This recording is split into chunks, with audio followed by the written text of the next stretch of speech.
and I can only see you. Is that right? Yeah. Okay, good. Okay. That's easier. Yeah. All right. So I think.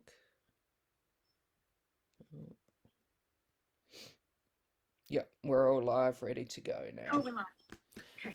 So, hi to everyone who joins in today and watches us. Want to welcome Cassandra Austin to our group. So, Hello. Cassandra is a homesick Australian who lives in LA with her husband and two children. She's the author of two previous novels and has worked in criminologist and documentary filmmaker before deciding to pursue a career in writing. She is currently working with her husband Adam Simon, co-creator of the TV show Salem, on a new TV pitch.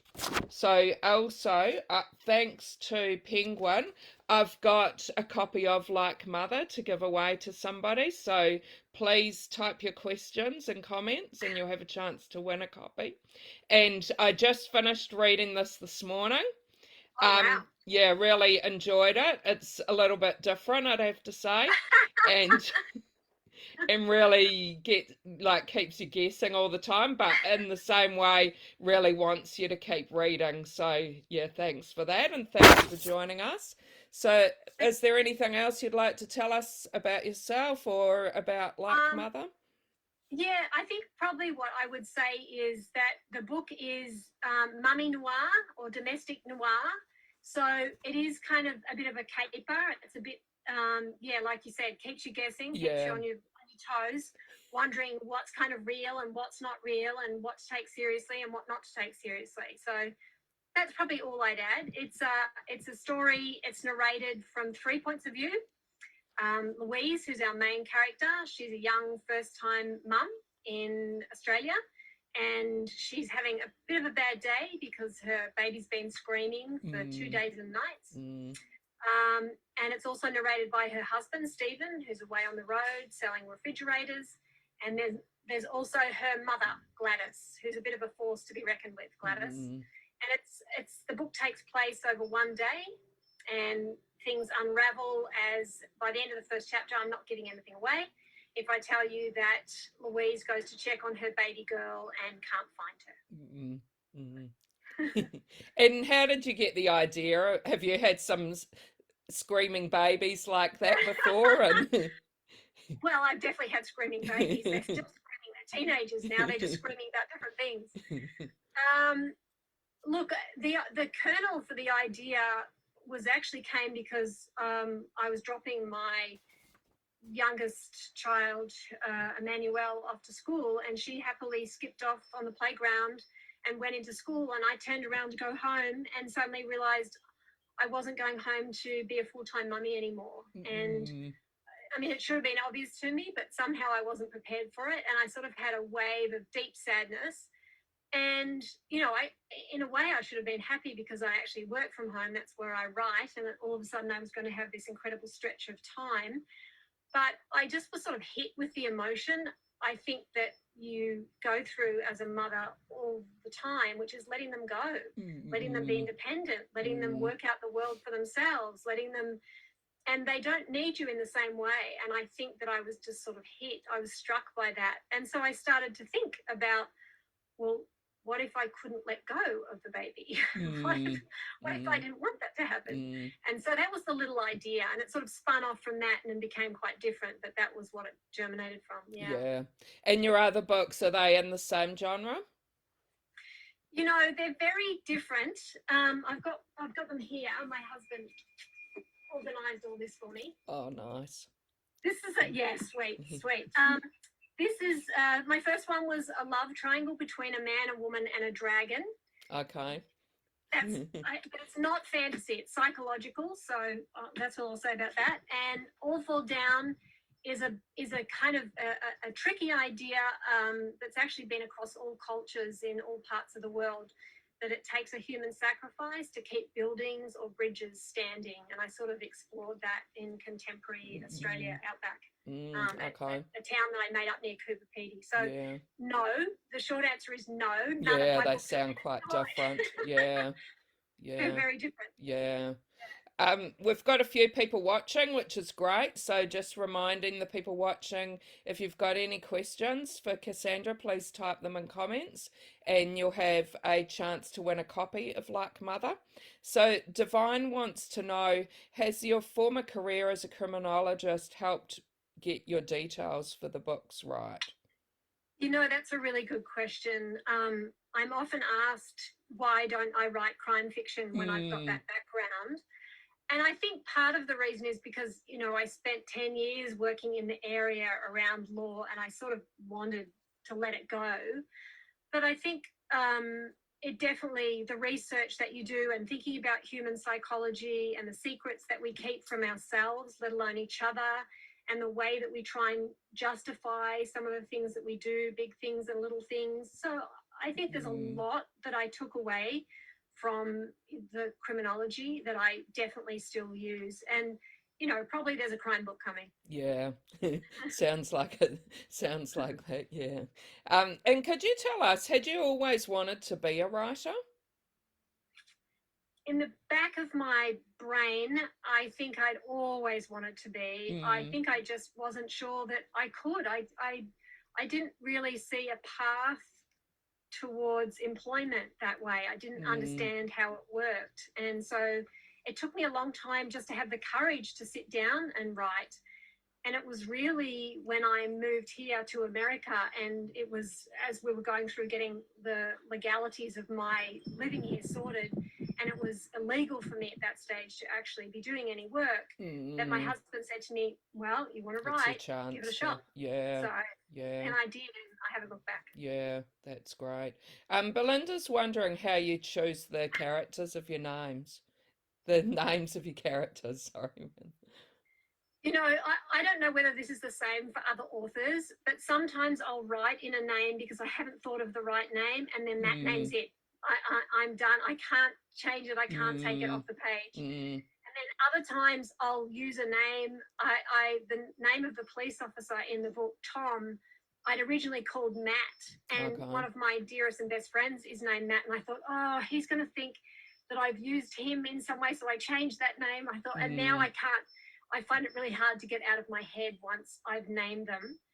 Sometimes I look up the meaning of a name and see what that means if I want to be subliminally suggesting something to a reader.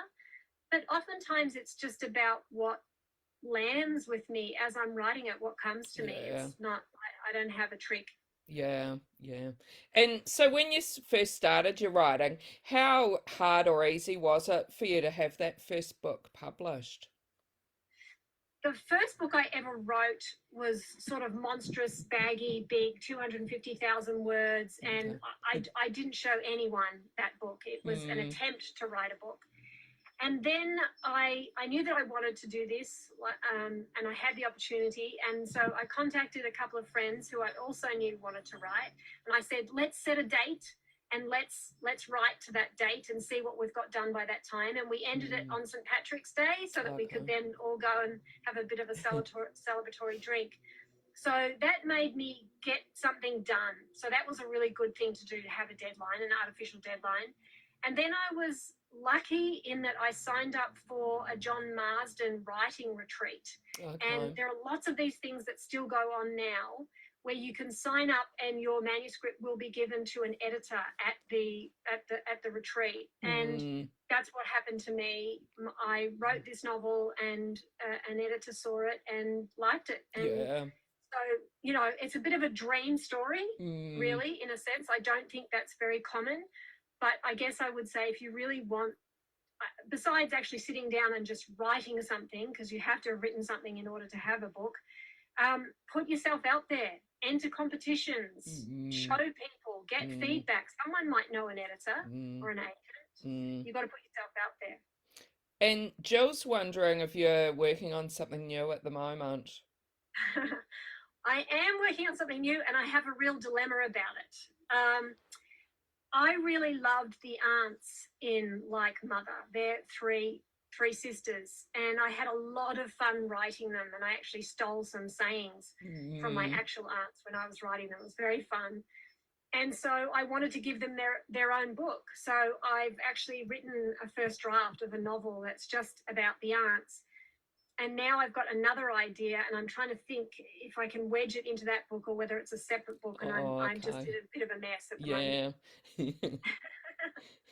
And one thing that I don't think you did mention, and Kerry's asked a question about it, the era that like Mother's written in. Because Kerry's wondering what inspired you to write about this era. That's a great question. There are a couple of reasons that I said it in 1969. One, one reason that's always at the front of my brain when I'm thinking about what I want to do in a story, I don't want technology solving problems for the characters. I don't want it if Mm, they can just go to the internet or mobile phones. It's too easy. So mm, I like to set things either in remote locations or in the past. So I knew I wanted to set it in the past. And 1969 was a great year, as far as I was concerned, for the novel because there was the moon landing. yeah. And you had this fantastic, big, futuristic, technological event that the whole world was watching in one way. Mm, And I really used that as a contrast against this, isolated young housewife who wasn't able to get out the front door while someone's able to go walking on the moon. So I mm, really liked that contrast, and I really liked, playing with that. So that was the reason it was 1969. And then I just had so much fun researching, what people were eating and what they were wearing yeah. and doing and all of that. So Yeah. yeah, that's why Yeah. 1969. Yeah. And Kerry also said there's a lot of Australian references in your book, like Ma and Kookaburra, Polly Waffle, iced vuvus. And she said, how do you explain this to non-Australians?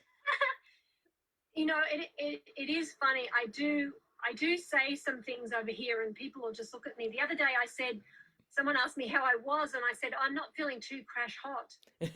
And they And they just do. looked at me like, "What is that?" And I had trouble explaining it. I mean, how do Mm, you explain not crash hot?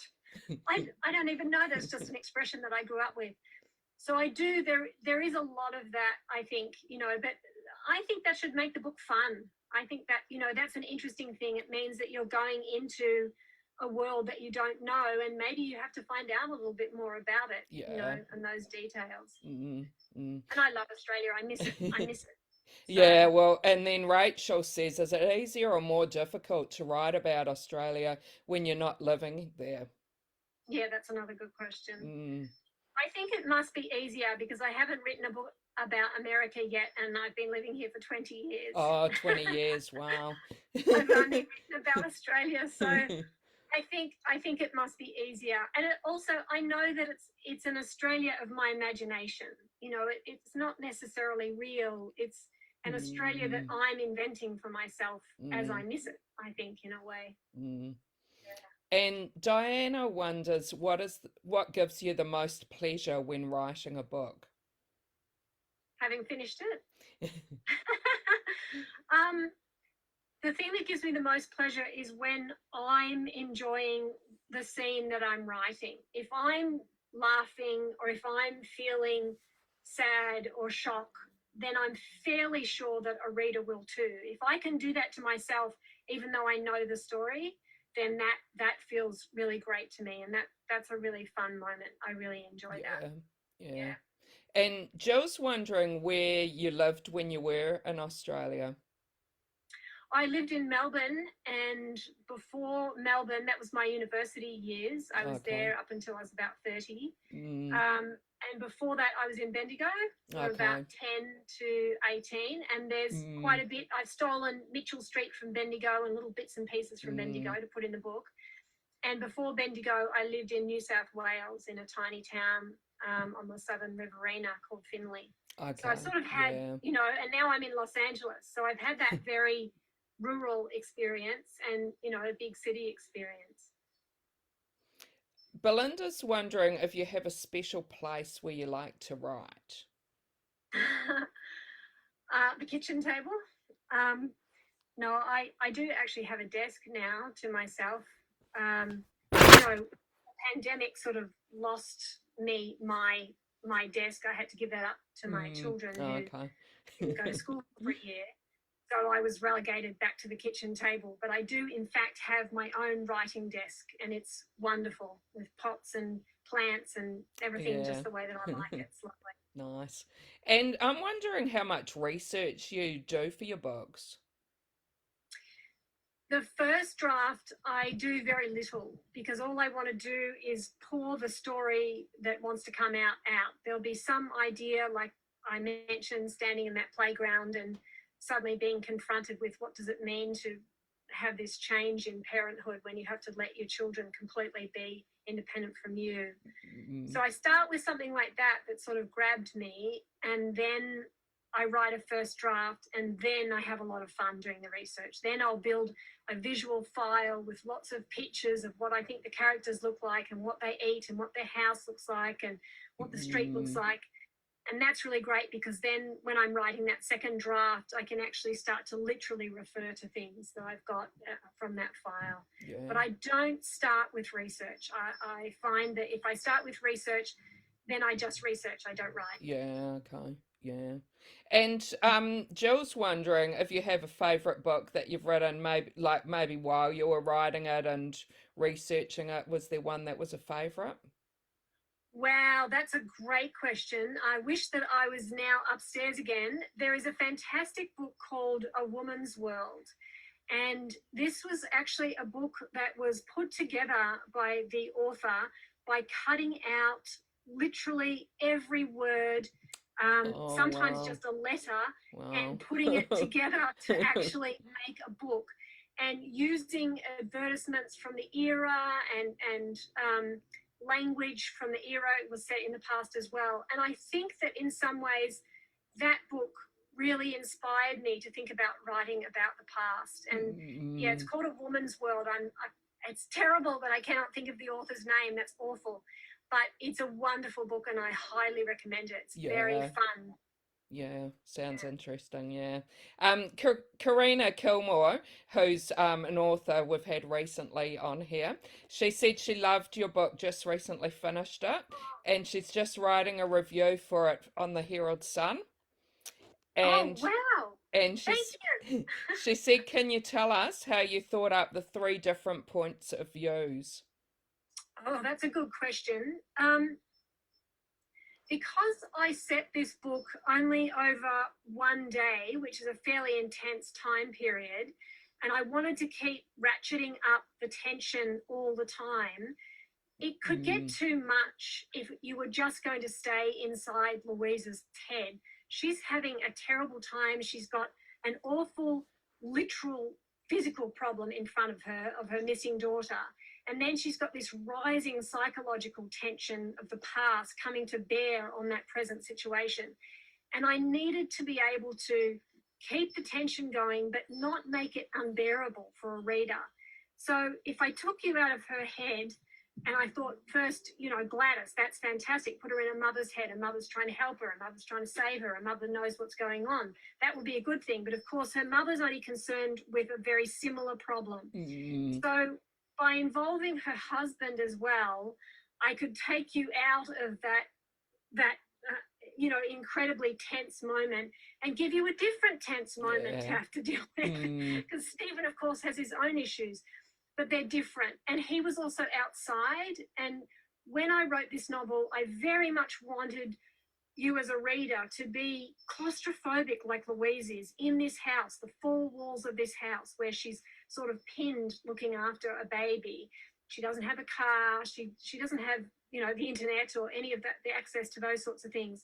So by giving you Stephen's perspective, he's out in the world, he's rescued a rabbit, he's yeah.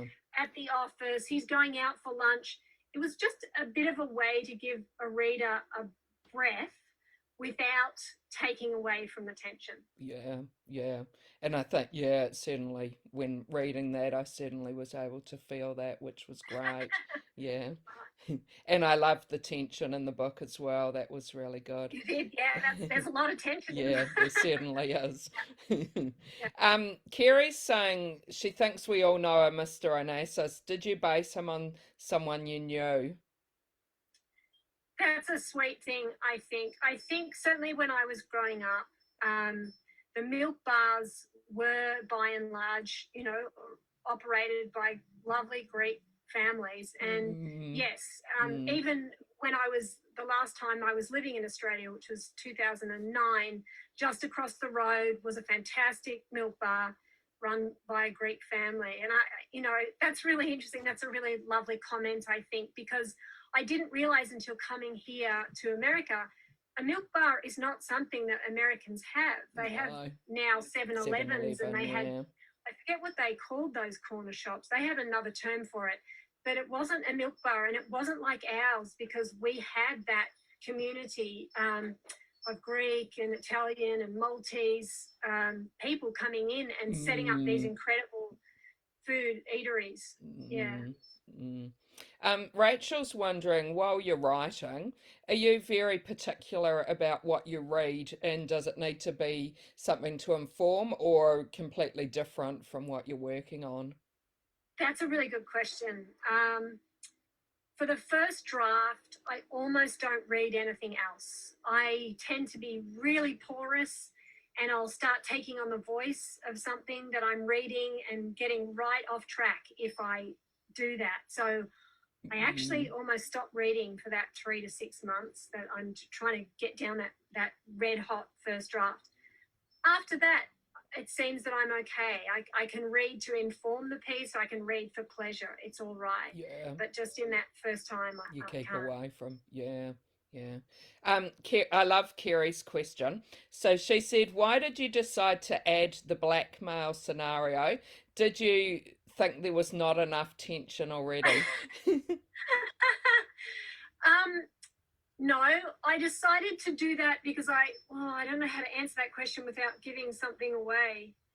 I mean, I think I'll just say that I wanted all roads to lead to Rome. Mm, So everything that was going on really in a novel comes back to a particular point, and I needed a lever that was going to make sure that there really was, in a sense, a puppet master, and much more than people realized. And so that's what that was really about, was really bringing that home, how yeah, much someone was doing that. Yeah. yeah.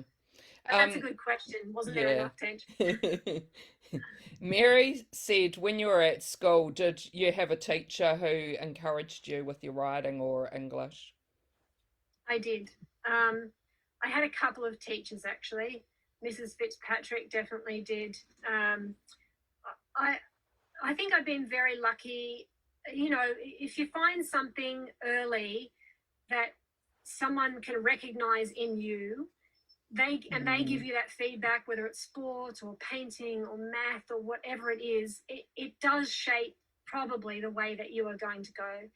And I definitely, my teachers were very encouraging of the work that I handed in that yeah, area. that's Not great. so much in Yeah. mathematics. So Mm. And have you yes, been able to speak to any of your teachers since you've become a writer? no, I haven't. I have not. Mm, None of my high school ones. My elementary school, my kindergarten teacher, actually, I saw her, and she was really thrilled for me. yeah. But oh gosh, if I am and I'm forgetting, that's a terrible thing. But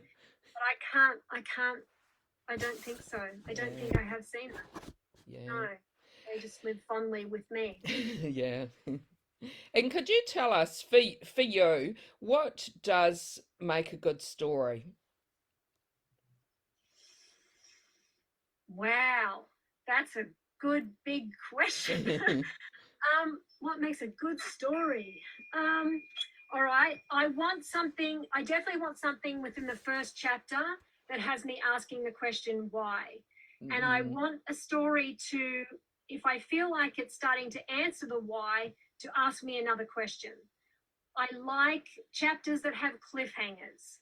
I like characters to feel real, but I really like them to surprise me and do things that I think are really human, but that I wouldn't have predicted they were going to do in that moment. I think, like anyone, I like to feel like I know the person in some way or can recognize them, even if I don't like them. So I think I would have difficulty with a story that had someone doing things without a motivation. That would be hard for me.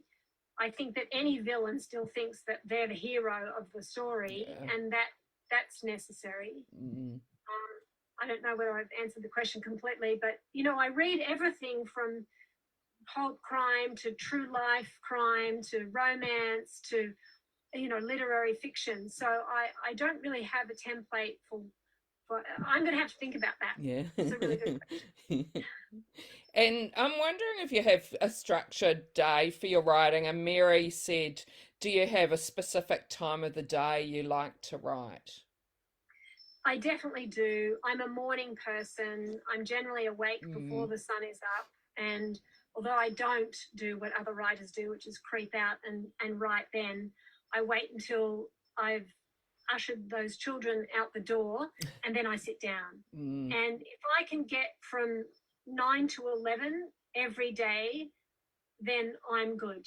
I mean, hopefully I get more than that. Certainly in the afternoon, I'll edit. In the morning, I'll write. But it doesn't always work out that way. But I try and guard those 2 hours. And now, if I'm working on a story, my brain's already prepared by the time I sit down at 9 o'clock. It knows what it's doing and why we're there, and away we go. Yeah. So I like to write in the morning. Mm. And Kerry's saying your writing has really developed over the course of your books. Your prose now is wonderful and elegant and eloquent. What do you put this down to? Is it just more experience in writing or something else? I don't think there's any doubt that the more you write, the better you get at it. And not just because the first draft you're writing gets better, but because you recognize what needs to be rewritten. When I first started writing, I could look at a paragraph and I knew that it wasn't working, but for the life of me, I couldn't figure out how to fix what wasn't working. Yeah. I could rewrite the paragraph entirely and make it better, but I didn't know how to make the paragraph that was already there better. So, since then I've heard the expression that all writing is rewriting. And I think I fought that for a long time because I'm a pantser, I'm not a plotter. And so for me, that blank page is like the Wild West, and I just love galloping across it. I love making up. That's a joy to me. And rewriting, where you're really bringing the fine tuning to each word and to one word beside the next, that's a skill that I've really had to learn. So I'm very pleased to hear that you think that, Kerry, that this is more eloquent. That's lovely. And you're really loving everyone's questions. There's some really great questions coming through. So just reminding people, if you do have any more questions, you can win a copy of Like Mother, thanks to Penguin, just by typing your questions in the comments. Mary's got a question. She said, did any family or friends read the drafts of your book? And if so, did you take on their feedback? Even my husband doesn't get to read anything at all until I've completely finished a first draft. I, like with the reading of that, while I'm writing that first draft, I'm too porous. If someone says to me, I don't like that character, or I don't like this, I don't seem to have an internal compass that says to me, no, this is correct, I need to keep going. I'm very easily thrown off. So I trust now that I just need to get through that first draft, and then I can be much more open. Then I've got something that seems much more solid. So no, I don't tend to show anyone. After the first draft, then I will. My husband's definitely my first reader, and that seems to work out well. Yeah, but no one before then. Yeah. Okay. And what about reviews? Do you read reviews? Do I read them? Yes, I absolutely read them, and I love them. I love them if they're bad, if they're good, if they're up, if they're down. Look, if someone's going to spend, particularly if someone's going to spend their money and buy a copy of my book and give me their time, then whatever they feel about it, that's up to them. I've written a book, and now it's over to you, and what you do with it is up to you. Does that mean that I don't sometimes think, if I could possibly change that person or sit down and talk with them? I remember with All Fall Down, there was a review in a national newspaper, and it said, the reviewer said something about how, implied how naive the author was, because she obviously didn't know that it took more than 2 weeks to put a bridge back up. Well, unfortunately for the reviewer, one of my uncle-in-laws is actually an engineer and builds bridges. So I had done my due diligence and given him the specifications, and he told me that would take about a week. I stretched it to 2 weeks. But so that was a hard moment, because I'm not going to write a letter to the newspaper and say, this is such and such, got this wrong. You have to live with it. You just have to live with it. I think the only thing that I sort of say to people is, whether you've taken a year to write a book, or whether, as in that case, it took me 8 years to write that book, wow. you can put readers off with a stroke of a pen in 5 minutes. That's a hard balance. So if you have that much power, it is good to keep in mind that, someone's looking at that and thinking, oh, wow, if that's going on, that's a silly thing. So, sometimes I'd say to reviewers, be careful.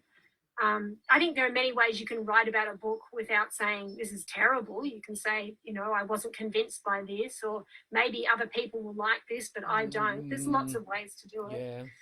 So I'm not one of those authors who doesn't read reviews. Yeah. I read them.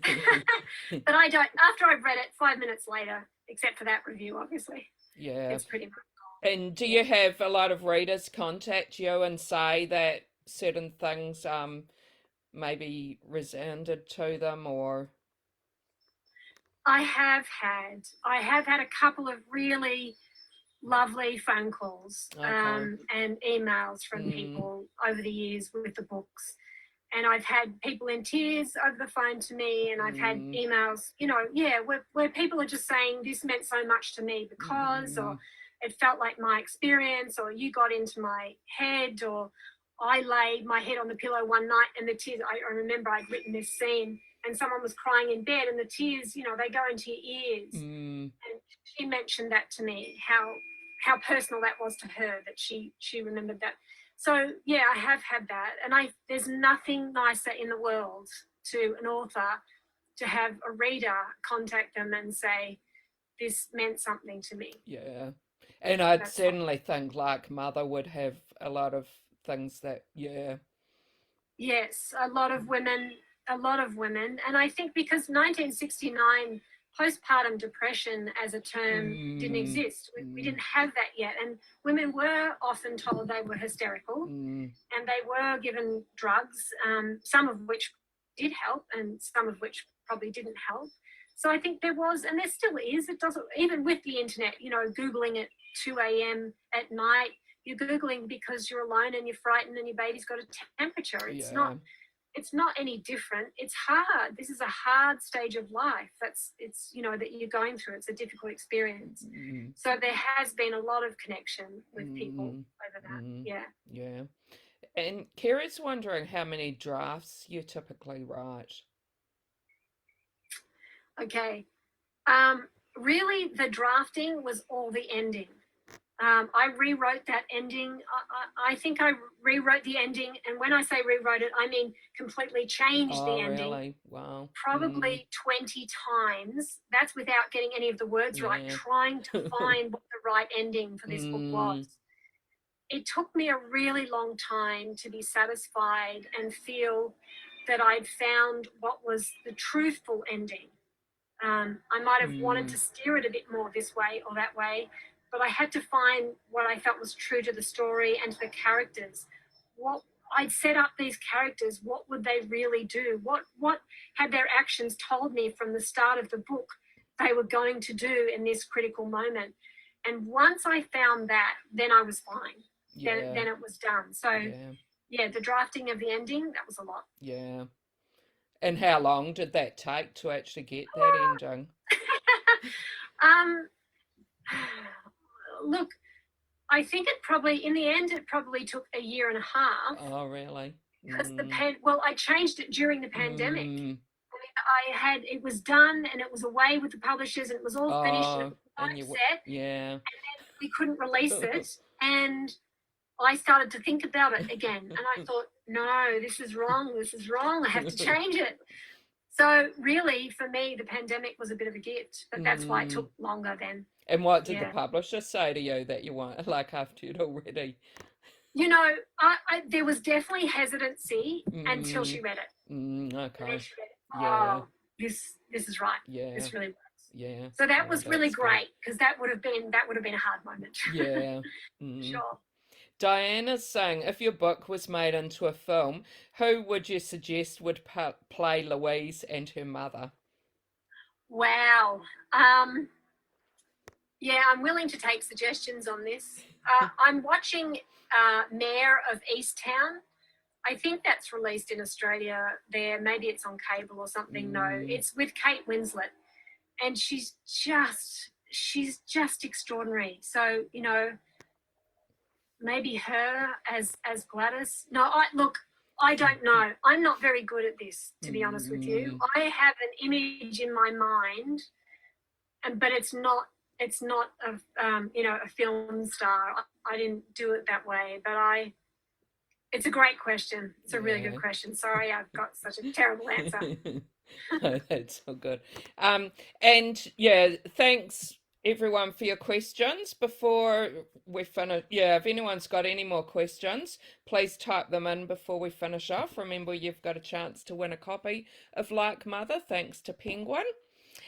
Do you want to tell us, Cassandra, while we're waiting to see if there's any more questions, how people can keep in touch with you? Certainly. I have a website, which is Cassandra Austin, all one word, so there's a double A there in the middle, .com. But really, I really hang out on Facebook and Instagram. So on Instagram, it's just Cass with one S Austin and the number 1. And on Facebook, gosh, I don't know what it is. Cass Austin, Cassandra, I don't know. I don't know.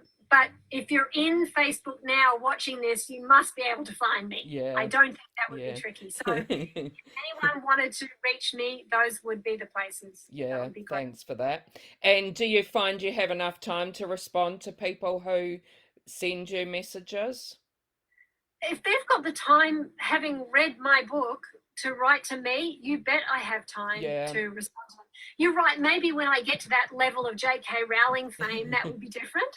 But at the moment, no, I would definitely respond to everything. Yeah, it's lovely. Yeah, really no, lovely. that's good. And we have got a few more questions, so we'll ask a few more questions.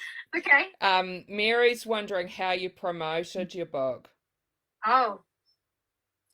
Look, if there's one other thing I would definitely say is there is a big community of book bloggers and like Jackie here with this Global Girls online book club with members from all around the world that I had never heard of until recently. There are so many things to tap into now, and they are all on social media. So you do have to get a bit of a presence going with that. But I've just found the community here has been extraordinary in talking about it and giving me an opportunity to talk about it.